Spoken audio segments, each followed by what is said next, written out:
1000 سال کی عبادت اور 1000 دینار صدقہ کرنے سے افضل عمل۔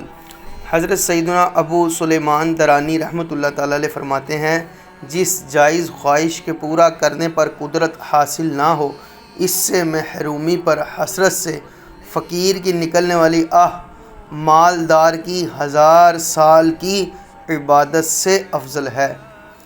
حضرت سیدنا ضحاک رحمۃ اللہ تعالیٰ علیہ فرماتے ہیں، جو شخص بازار جائے اور کسی چیز کو دیکھ کر اسے خریدنے کی دل میں خواہش پیدا ہو لیکن ثواب کی امید پر وہ صبر کرے تو اس کے لیے یہ عمل راہ خدا میں 1000 دینار صدقہ کرنے سے افضل ہے۔ احیاء العلوم جلد 4 صفحہ 206۔